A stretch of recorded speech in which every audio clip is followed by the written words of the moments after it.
This is for all of us. This is not about race. This is not about gender. This is not about our identities. This is about doing what is right for children. It's really about bringing people's attention to things that have always been true. It's not new ideology. It's not new ways of thinking. It's not some, realization that people stumbled upon that said there's something that's potentially problematic about it. It's literally about the tipping point between what is and what has always been right and true. And what we know about standardized assessments, we know about standardized testing, and by extension, we can talk about grading, is that it's never worked. But at the end of the day, we have to do something about staying the course and getting these standardized tests put where they need to be, and that's in the trash. Life. You're risking my life. You're risking my family's life. You're taking all of these risks for what?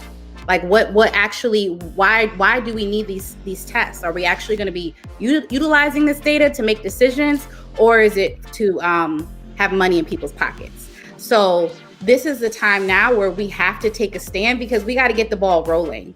This is the first of many issues that we need to tackle, and it's not going to be the last.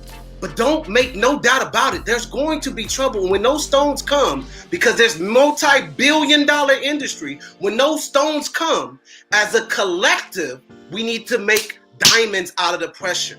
And what we do by making diamonds out of the pressure is we take this moment, like Dr. Perkins said, and we make sure that it's sustained for a movement. How do we use our voice to bring about change? We got to speak up.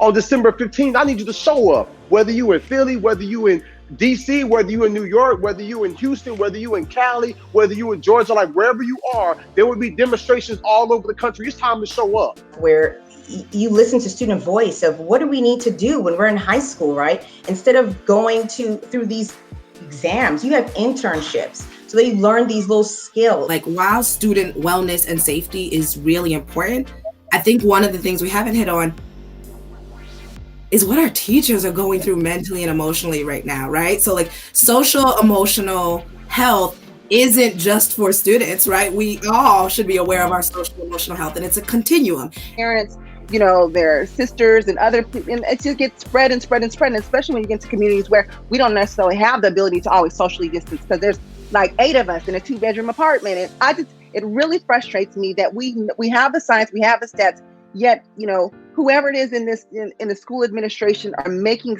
such decisions to jeopardize the health and well-being of not only the children, but the staff. Right. My why is every time when I go teaching, my why is my students, right? My why is the families that I serve. My why is the community, right? I did not start teaching to teach to a test. I did not become a teacher to die to give a test. Split up in areas where we're able to use our strength as educators to make this thing go. This is not a game. We're not here to play. We're not here to give lip service or fodder to anybody. We are actualizing the change that we need. We are modeling for our students what self-advocacy looks like. We are modeling to our students what being a good American citizen looks like, what it means to be a patriot looks like.